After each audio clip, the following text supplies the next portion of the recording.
Goodness gracious. I'm hoping this is the right way. It's been a minute since I did this. It's hot, honey. It's hot. Whew. Child.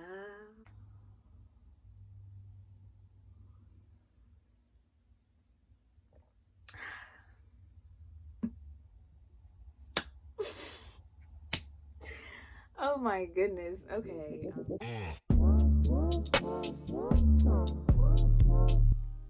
Hi everyone. Welcome back to my channel. I hope that everyone is doing well. This will just be about like my job search and like what I've been going through, and a little motivation for those who are also struggling, with finding a job or whatever. So basically, I graduated in May, and it took me about 5 months to find a job. It was very stressful. It was rough. Like, it was rough. Like, don't get me wrong. But within that time, I was basically applying to jobs before I graduated, but some jobs have gotten canceled due to COVID, and then some have like delayed their process. Like it opened at another time. But I applied to those jobs. I got turned down from many jobs. The process was very, very long. But I stayed strong. I trusted God's timing, and I just continued doing what I was supposed to do, which was applying to jobs no matter what, no matter how many times I got turned down, because it was a lot.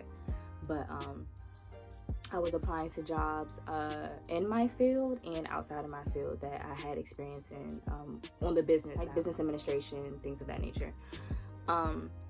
So yeah, it got to a point where I wasn't necessarily like pressed for a job in my field. Like if it came, of course I would take it, but I was just like so eager to just step out into like another field that I was like, I'm with it. Like if I got an interview tomorrow, like, I would just take the job. Like that's how desperate I was for a job. I didn't care if it was in my field at all.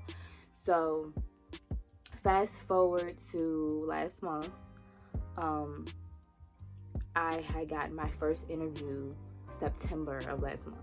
Mind you, I graduated in May. And then within that time, all these other interviews started flowing in. Like literally, like when I got my first interview, it was a domino effect from other companies.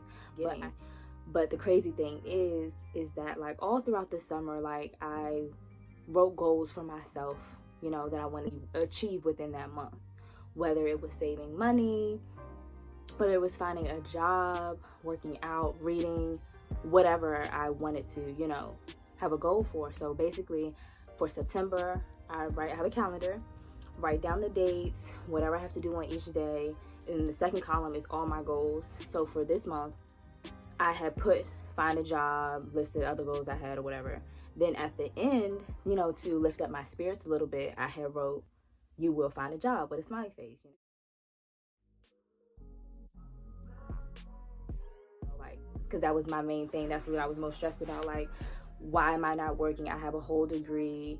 I'm being pressured to find a job. It's a whole pandemic going on. It was just like so much going on with me. I was really, really stressed out because I didn't know what to do. There's nothing I could do, and a lot of things were out of my control. But I knew that I could just keep applying to jobs and just see what happens. Yeah. So I put that at the end of my calendar.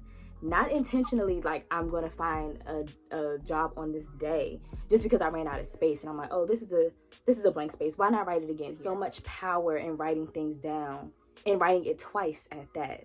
So I had the interview, and I got called. I want to say it was that Tuesday, the last Tuesday of September or Monday.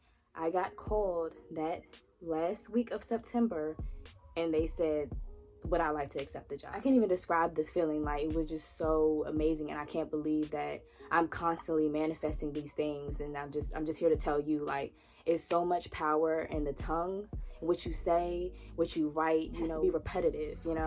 I wrote, "I will find a job" ever since I got home from college, but I didn't find one till 5 months later.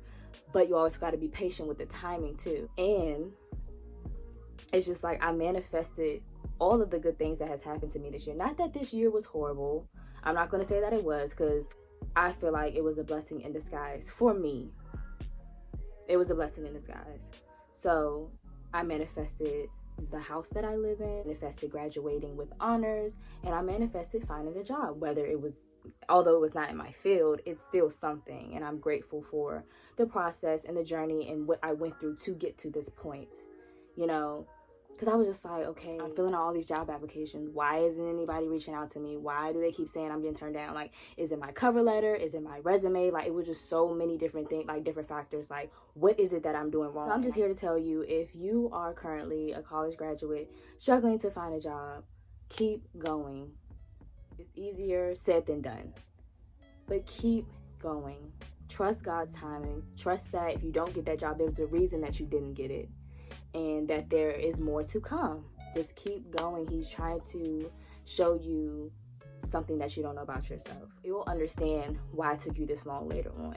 But revise your resume, revise your cover letter, ask people for help on like, hey, is my objective okay? Does this look all right?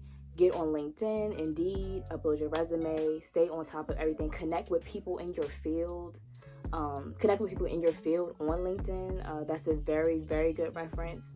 And yeah. So I actually have book recommendations for you guys. I'm currently reading 13 Things Mentally Strong People Don't Do. That's what it looks like. So I'm actually halfway through pretty much. But if you are a mentally strong person, you do not waste time feeling sorry for yourself. You don't give away your power. You don't shy away from change. You don't focus on things you can't control. That chapter really spoke to me, because I'm always a person that, you know, tries to have everything under control, and that's impossible, you know. And that causes a lot of stress as well. Like, I always feel like I have to do this, I have to do that. Why isn't this working? Like, I always try to be in control of everything, and I always figure out, like, I always wonder, like, why isn't this working out or something? I need to focus on only things I can control. A lot of things are out of our control. We need to realize that and only focus on what we can control. You don't worry about pleasing everyone. You don't fear taking calculated risks. You don't dwell on the past. You don't make the same mistakes over and over again. You don't resent others people's success. You don't give up for their first failure. You don't fear alone time. You don't feel the world owes you anything. And you don't expect immediate results. Please get this book. I'm halfway through, and it is changing my life. Seriously. And then the next book, I did not start this yet, but it is called The Sacred Woman. I'm very, very excited to read this book. I saw it on Amazon, and a lot of people have been posting about it. So it says it's a guide to healing the feminine body, mind, and spirit. And I feel like this will definitely make me more in tune with myself and my body, maybe even make me change my eating habits and stuff. So I'm very, very excited to read this. It seems really interesting, and yeah. If you haven't already, please go follow my art page. It is called Art with No Vision. I'm in the process of making more paintings soon. It's just that I've been really busy with working and stuff. So those of you who would like any artwork done, I am here. And yeah, y'all better go out there and vote.